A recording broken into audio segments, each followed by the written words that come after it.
Bagaimana hukumnya jika rumah tangga sudah tidak saling bahagia, Ustaz, antara suami atau istri, tapi malah pelariannya dengan cara berselingkuh, Ustaz? Kebahagiaan itu akan didapatkan teman-teman sekalian kalau orang memang menjadikan kebahagiaannya tolok ukur penilaiannya adalah agama. Kapan seseorang itu bahagia? Dalam agama kalau pada saat dia menjalankan tugas dan kewajibannya. Dia mengejar pahala. Sang suami mengejar pahala dari istrinya. Istri mengejar pahala dari suaminya. Nah, kalau dia lakukan ini, maka dia akan dapatkan kebahagiaan karena dia merasa selalu mendapatkan peluang pahala dari pasangannya. Indah sekali kan rumah tangga itu kalau suami sibuk, apalagi yang bisa mengembirakan istrinya, apalagi yang bisa dia berikan dari fasilitas, dari nafkah, dari kegembiraan, dari apalah yang dia bisa berikan. Maka dia selalu dari situ ke situ lagi. Ini akan membuat kebahagiaan. Dia sendiri bahagia karena bisa memberikan sesuatu pada pasangannya, pasangannya juga akan bahagia. Terbalik juga begitu. Kalau seorang istri sibuk, ini suami saya, bagaimana saya membahagiakan dia, bagaimana saya kejar pahala dari dia dengan pelayanan, dengan apa saja, cinta, kasih sayang, dan seterusnya, maka dia sibuk di situ. Kan dia akan merasakan bahagia, karena kebahagiaan itu pada saat kita bisa memberi sesuatu pada orang, kan kita merasa ada kepuasan sendiri. Nah, itu gambaran dalam agama Islam. Jadi kapan kebahagiaan itu hilang? Kalau orang tidak menjalankan agama dalam hidupnya. Tolok ukurnya bukan agama, maka kebahagiaan itu akan hilang. Karena yang dijadikan kebahagiaan adalah tontonan rumah tangganya orang non-muslim misalnya. Ya penuh dengan perselingkuhan, penuh dengan pelanggaran agama, ini jadi masalah buat dia. Jadikanlah sebagai contoh, terekam di alam bawah sadar dia, kalau itu solusi dalam rumah tangganya. Itu keliru. Ya. Perselingkuhan bukan solusi, tapi malah melahirkan permasalahan-permasalahan baru dalam kehidupan kita. Harusnya kalau kita punya masalah dengan pasangan, perbaikin permasalahan itu. Dan ingat teman-teman sekalian, kita ini semua, saya sudah sering bahasakan ini sebagai penutup, saya dan semua ikhwas ini sama. Kita ini sama, judulnya laki-laki. Beda casing aja. Gitu kan. Cuma ini lebih putih, ini lebih hitam, ini pendek, ini gemuk, ini Arab, ini bukan Arab. Sama saja. Tapi judulnya laki-laki. Kan gitu. Karakter umumnya sama, juga sama fisiknya. Cuma beda casing aja. Begitu juga dengan akhwat kita. Judulnya sama, perempuan. Ya, turunan Hawa alaihissalam. Semua sama, beda casing aja. Nah, jangan casing ini membuat kita terpengaruh untuk merusak apa yang sudah Allah halalkan. Maksudnya, sudah dapat pasangan halal nih.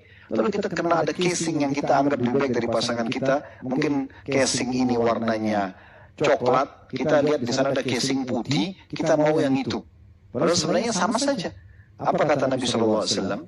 Kalau seseorang di antara kalian terpengaruh, terbangkitkan syahwatnya, melihat lawan jenis yang di luar rumahnya, segera kembali pada istrinya, karena istrinya memiliki apa yang dimiliki oleh perempuan tersebut. Maksudnya apa? Ujung-ujung kemaluannya sama. Lalu untuk apa selingkuh? Toh ini sudah ada, gitu kan? Syaitan yang menghiasi seakan-akan itu adalah bagus, padahal sebenarnya itu keliru. Dan ingat, perselingkuhan di sini kita tidak bicara nikah ya. Perselingkuhan artinya perzinahan, hukumnya haram dalam Islam. Dan jangankan kita bicara zina, bicara hal dosa kecil saja sudah cukup untuk merusak tatanan kehidupan dan kebahagiaan kita. Apalagi kalau sudah dosa besar. Oleh karena itu jangan buka pintu ini.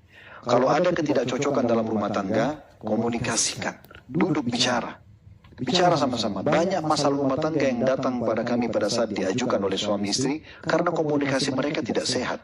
Coba kalau bicara, apa yang dia suka, apa yang tidak suka, dibicarakan bebek dengan pasangan. Juga pasangannya siap mendengar dan memperbaiki, mengikuti apa yang pasangannya inginkan. Maka insya Allah akan ada titik temunya. Karena memang wajar, sang laki-laki 30 tahun dengan pola makan, pola fikir, dan pola segala macam lah.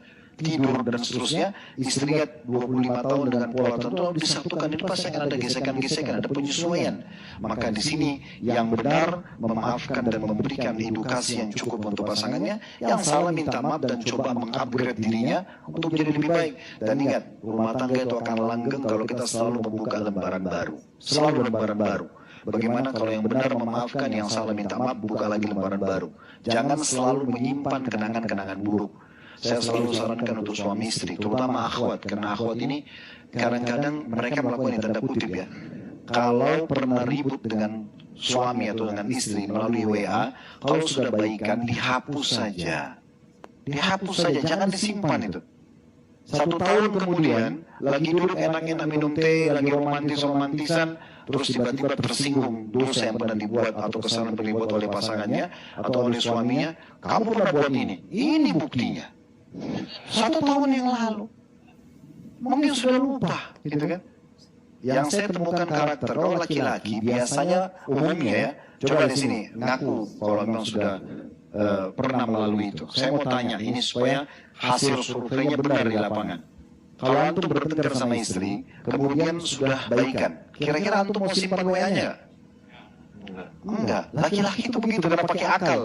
Akal itu apa? Masalah solusi. Kalau sudah selesai, udah selesai, delete, baru, ya kan gitu. Gitu. Kalau perempuan tidak begitu, mereka pakai perasaan, disimpan. Siapa tahu satu waktu bisa jadi senjata. Nah ini jadi masalah ini jadi pemicu. Makanya akhwat kita minta hapus juga itu, selesai. Gak usah bilang nanti saya tidak punya senjata. Ada Allah subhanahu wa ta'ala. Untuk apa ini? Kan gitu. Ini senjata syaitan yang merusak rumah tangga itu. Allahu alam. Semoga Allah berkahi majelis kita dan Allah jadikan sebagai tambahan amal kita pada hari kiamat, dan semoga negara kita selalu dijaga oleh Allah SWT kemerdekaannya, persatuannya dan kesatuannya, dan semua kedepannya juga Allah selalu memberikan kita pemimpin yang menjalankan tugas dan amanah dengan baik, dan juga jadikan kita masyarakat yang selalu gotong royong, dan insya Allah kita menjadi contoh bagi negara yang lain. Dan selalu kita doakan saudara kita di Palestina, terutama di Gaza, agar Allah berikan mereka ketenangan, ketentraman, kemerdekaan dan juga kemenangan, dan Allah terima para syuhada mereka, serta Allah ikhlaskan niat mereka, dan juga Allah ikut sertakan kita bersama mereka di pahala, sama baik dengan harta juga dengan jiwa kita, dan juga dengan doa kita. Allahumma amin.